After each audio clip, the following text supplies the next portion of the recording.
Hello, Broncos, and welcome to the first episode of To Build a Bronco podcast. I'm here today with Miss Mondragon. How are you doing today, Miss Mondragon? I'm doing good, not nervous at all. How was the walk here to the podcast and the film studio? It was great. It was great. The wind, it was a whole Pocahontas experience. And I flew in magically into this room, didn't get lost at all, because I know this campus pretty well. Did you see the video? I had no idea this was here. How has your path to Banning High School been? All right. So once upon a time, I became a teacher. I started teaching at a charter school in a different county, and that was not a good experience. COVID hit, and so I was looking for change. And actually, my husband and I first lived in Banning. This is a place where we bought our first home, and so Banning always held a really special place in my heart. And so when I saw that there was an opening in Banning, I was like, hey, let me go check it out again. I drove in, just checked the area out again, looked at the campus, and I felt that it would have been a really special place to apply. So I applied. Fortunately, I got the interview, and the interview went well, and I've been here ever since. It's my 4th year now. So it's been flying, and I don't see myself anywhere else. I really like it here. Nice. How have you say the kids have been over the past 4 years you've been here? Crazy. They're crazy. No, I'm kidding. I think we have the best student population ever in the whole wide world. I love how diverse our campus is. I love how creative you guys are. I love it that I've been able to experience some of you guys for 1 year, 2 years, even 3 years. And so I like how close-knit we are and how everybody's able to bring in a little different piece of themselves. And we have this campus where we all are able to share our differences and our similarities, and the same is reflected, I think, in our teacher population. So I think this campus is amazing because we all are so different, but there are not so many of us to where we can't appreciate where we come from. How do you make complex situations in your classroom, like in economics or in government, relatable to students? I try my best to try to make things hands-on, to make them conversational. I try to remind students that all of these systems that we interact with in our country are nothing but systems that were created by people like us, like you and me.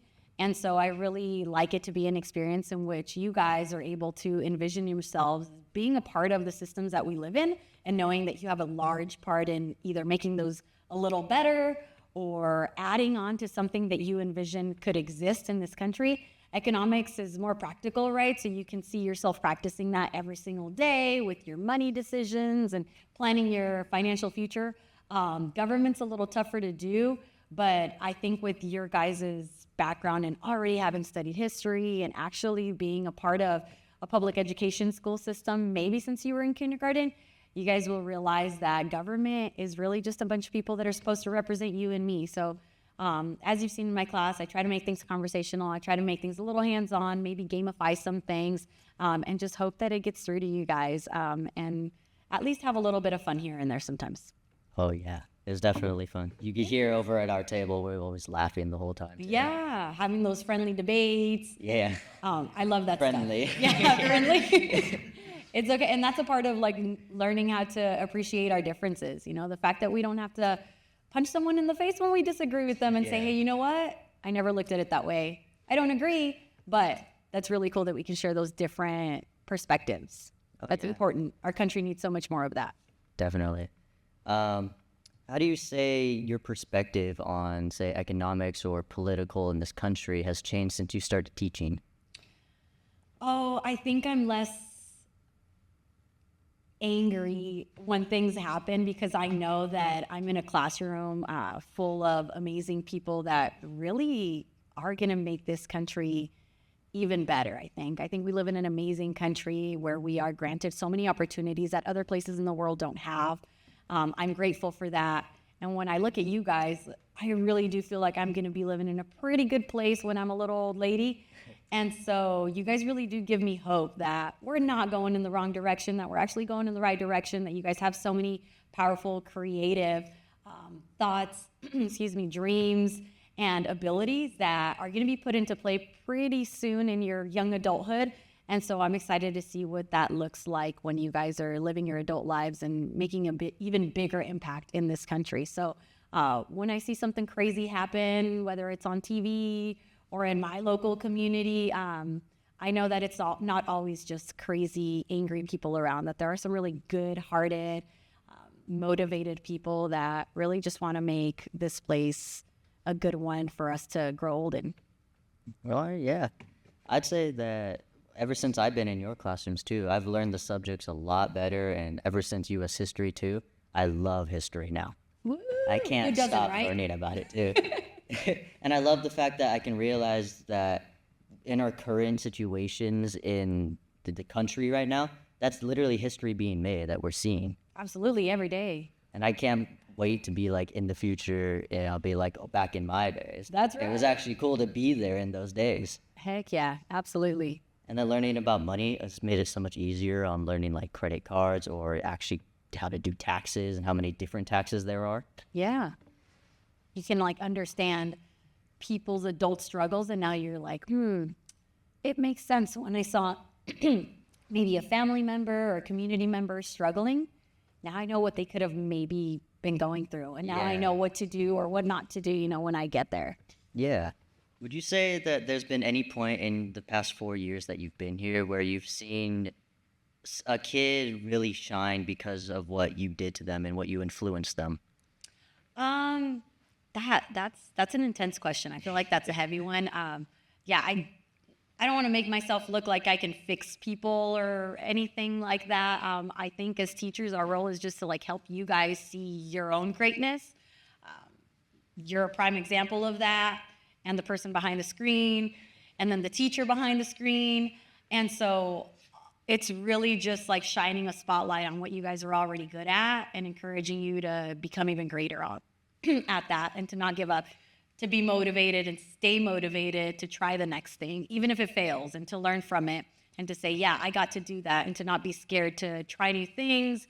And so I really just feel like an honored audience member every single day when I show up to work, to really just be a witness to what you guys put in and put out. And even on those like not so great days when you're not feeling very motivated, to still return the day after that and say, okay, that day wasn't so great, but I'm going to go ahead and give it another go today. That's always really motivating to me as well. And then it allows me to not give up on myself, to not give up on you guys, and to say, we're going to push through this together. And to look back and see that we've all grown within these 4 years, it's been a really beautiful thing. So for sure, at graduation this year, I'm going to cry a lot. Well, I'd say also too that having a teacher who acts like that too makes not only the class better to learn in, but it just makes it something to look forward to at school too. I said I was going to cry at graduation, not today. But thank you. I appreciate that. What exactly was your favorite like club or anything you did back in school? Oh man, I was all over the place. That's one of those things where I felt like I should have stuck to one thing, maybe pursued a scholarship of some sort, but I didn't. I was always wanting to try new things. So I did from cheerleading to theater to track to soccer. I did golf, which I found out I really love. I did it's called academic decathlon, where instead of performing athletically on a field, you're performing mentally, competing against students on certain topics. So the ultimate nerd sport. I was an Acadeca kid. And then really just being a part of all those different crowds. So I think I enjoyed each one of those in a different way, because it was me trying to find my balance and me trying to find my niche. And I think that's what, I may not have gotten a scholarship at one single thing. I may not have gotten an all-star, award for one particular event or sport, but I did make a lot of friends, and I did grow up to be somebody that's not scared to try new things. So I think it was important for me to look back and say I didn't have a favorite, but I did have different moments of enjoyment doing different things with different people. Okay. I mean, you weren't lying when you said you went to like all kinds of things. Like, dang. how would you say the role of a teacher has changed since you were a student? Oh, that is a good one. Man, well, textbooks for sure. Lugging those things around, and my back problems didn't come out of nowhere. So I did have a rolling backpack at one point too, thanks to those textbooks. But I think that at some point I hit a moment in my high school experience where I didn't really care what teacher I got, because I knew that as long as I could read the textbook, I'd get by just fine. And I think that kind of kills the magic of being in the classroom with a teacher that you may be motivated to, go and interact with and then learn with your peers, the lesson that's involved. And so I kind of vowed to myself when I became a teacher that whether it was with the help of textbooks or with the help of other activities, that together we were going to form a classroom, that I always want to be a part of a classroom where it's not just me talking to you all year long, and you looking down on a sheet of paper or just looking down at a textbook, but that we become our main sources of learning through those conversations, through those interactions, and that the textbook or the activity becomes sort of like the supplemental material, the supplemental activity that helps us get to where we want to get, but that the main core of our learning is really just you guys interacting with each other, and then me being there as a guide. And so I really vowed myself to do that. I try to do that. Not every day is games and candy, but I try to not let it be where you just show up, everybody be quiet, do your work, and then, we call it a day. So I just try to disconnect myself from that experience that I had, which worked for me. But I know for many other people after the pandemic, the last thing we want is to feel like we just show up to a room and feel isolated, and you may be surrounded by people, but you're feeling kind of alone, right? So Yeah. that's kind of my goal all the time, is to not let you guys experience that. Because when I experienced that, even though it was way before COVID, right, back in the 1800s, it sucked to show up to a classroom and be like, I don't care who's in here or what's in here, just give me the textbook, tell me what to do, and let me move on with my life. If you could choose the mascot of the school, what would you want it to be? Oh my gosh, we would be the butterflies. Yeah. Yes. We'd be struggling in these winds today, but we would still make it because we'd be strong. We'd be like butterflies that would have iron shields that would transform on windy days or something like that. Like the iron butterflies. How does that sound? The iron butterflies. The banning butterflies. Okay, maybe not everybody would agree on that, but Oh, that actually makes a lot of sense. Mondragon for banning high school principal. it's like only the three of us in here that would vote for that. Yeah, that's Actually, that would be cool. we'll test it out on sweatshirts. You could start out as like a caterpillar. Is that how you say that? I don't know how to pronounce that. Caterpillar. Caterpillar. Right? Yeah, caterpillar. But you need a grammar guy down here too. Yeah, we'll wait for the English teachers to take care of that one. It's all good. I didn't think we're getting English teachers on here. Hopefully. All right. Oh, I'd be scared It's for the that. half confirmation for now, but That's me. well, I already forgot my thought too. Oh yeah, the caterpillar. Yes. You would start off as that, as like a freshman, and then you would eventually become a butterfly and a senior. Well, that's a little humiliating as a freshman. Well, they I get that. humiliate No, I'm us. kidding. Hey, you want to roll to school? Guess what? You're a beautiful butterfly. Look, you're still a scrub. You get to be a hairy little ugly slug, but you're going to grow up to be this beautiful butterfly, we promise. That's man. But then what if there are freshmen that only attended Banning their freshman year, moved schools, and all they ever got to be were caterpillars? And then they just remember Banning as being the hairy little caterpillar. That they should have stayed. They should have stayed the 4 years. Yeah, that's true. That's true. No, yeah. So I'd say the Banning butterflies, The iron part too. the Banning iron butterflies. Banyan iron. So, We're working on it. Yeah. Find another metal that starts with a B. Send out a Google form. Yeah. when we advertise the podcast, we just get everyone to vote for it. Do you want to be banning butterflies? Yeah, when I advertise it on the Bronco News, here's a Google form you guys go to. How would you re-mascot Banning High School? That's actually a fire question. Oh yeah, why didn't I phrase it like that? All right. In the whole 4 years that you've taught, what's the funniest thing that a kid said? Uh-oh. Oh gosh, no way. I can't remember one. Wasn't that funny then? Oh, you guys make me laugh every day. This is why I say I don't need social media because I got you guys. You guys hit me with the real life memes. You guys hit me with the words of the day, with the moves of the day. You got in the So chill guy memes? you guys keep me up to date. I think everybody has their own sense of humor. And, you know, so some of them are really like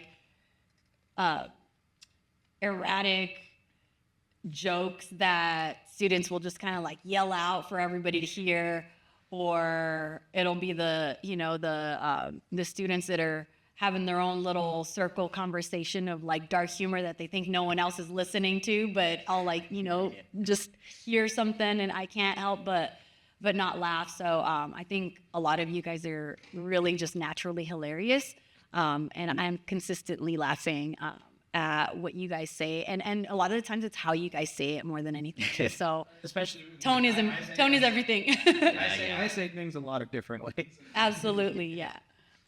So thank you guys for that. I appreciate it. I have a lot of funny kids.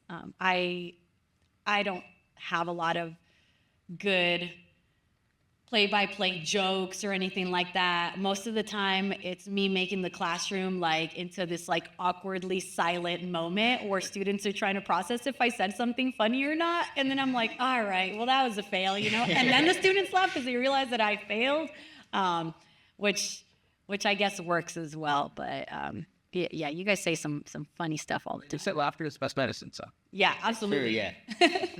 What was your favorite cartoon as a kid? My favorite cartoon as a kid was, oh man, back in the 1800s. I used to watch a lot of Tom and Jerry. Yes. Even though, by the way, that cartoon's way older than I am. Like my dad used to watch it, but it was just funny to me. It didn't require a whole lot for you to get into it. It wasn't this like long scripted cartoon, Yeah. you know. You could just you couldn't not get it if you dove in 5 minutes or 10 minutes into the show. You couldn't watch it without giggling at least once or twice. I think the overly dramatic, you know, chasing. The iconic Tracy. Yes, exactly. Oh, the scream. Tom screamed too. Yes, Tom screamed. So I think Tom and Jerry was iconic for me. I loved it. I think I watched a lot of Warner Brothers cartoons when I grew up because most of the characters that I remember loving, like Tweety Bird and Taz, and I don't know if that rings a bell to anyone, but yeah, those were super cool to me. And I still look back and love them, and I can watch them and still laugh. I've shown my kids now. My son's only 8 and my daughter's only 4, and I've put some of those on for them, and they still get a kick out of it and laugh. So I know they're good when it's like transcended to the next generation, and you guys can still get a kick out of it. Yeah. So Do you show them the new episodes or the old ones? the old ones, yeah, Yeah. where the animation still like now we're like, dang, that was kind of crappy, but you know, Yeah. when I was watching it, it looked like state of the art animation. I even realized all the different times that they changed art styles. For sure. The colors even Yeah. change. Yeah. I think of Tom and I'm like, yeah, he had blue fur. Wait, he had gray Wait, he fur had blue sometimes. fur? Yeah. So I would say that one. It's always fun too. I see some posts too about like, what was the funniest cartoon that you guys saw as a kid? And everyone would be like, Tom and Jerry had no dialogue. No, that was so great about it. And for somebody Yeah. like me that talks too darn much, it's quite hilarious that I liked a cartoon that didn't at all. So I think it feeds into that part of me that tells me to just be quiet and enjoy the show. It probably is also what makes kids a lot of animated with their movement because then they realize, oh, you can be funny without having to be making jokes and stuff. Yeah, that's true. It's true. Okay, and so for the last question to end off the podcast here, podcast is called To Build a Bronco. In your view, what do you think to build a Bronco is? I think it's to encourage each other. We're all Broncos here, from teachers to staff, especially students. Without students, there'd be no purpose for us. And so to build a Bronco means to encourage each other, to grow, to be the best version of ourselves. And every single day, we're adding a little bit of a different layer of ourselves to hopefully form a better version of who we are than what we came in at as a freshman, for example, or me as a first year, Banning High School teacher 4 years ago. And so I think building something takes time, building something takes teamwork, but also to build something, you have to be accepting of wanting to have an end result that is maybe completely different than what you started with. And that sometimes the building process can be very messy. And I think we're all experiencing that together. So to build a Bronco requires this whole village that we call Banning High School to come together and motivate each other and encourage each other to build ourselves into a better version of who we were yesterday, every single day. I like that question, Thanks. I like especially it. for the middle schoolers who might see this too. That's right. No pressure. Come on over. And you're going to love it. You're going to end up being someone greater than you already are. And don't let anybody tell you that you cannot be the best version of yourself here at Banning High School. So it's the best place on earth. And I'm a senior. I know firsthand. Is a big difference going from freshman to senior. And then just looking and reflecting at that, it's like, whoa, that's a completely different person. Yeah, you laugh at who you were 4 years ago. If anything, you cringe at it too. Yeah, or sometimes you look back and you're like, oh, the 4 years of me version, they needed a hug. Yeah. Either that or now I I get to slap high myself. five them and tell them everything was going to be okay. Yeah. All right. Well, to end off the first episode, we had Mondragon, and I love the answer you gave for to build a Bronco. Yay! I can't wait to hear what all the other teachers are going to say. And I guess that's it. Woo! Thank you so much, Johnny. All right. So I'm editing the first episode of the podcast, and that was a pretty bad outro. So I hope you guys enjoyed the first episode. Subscribe to stay updated on when a new episode comes out. Trust me, guys, the second episode will be a lot better. Until then, take care, stay inspired, keep striving to make a difference.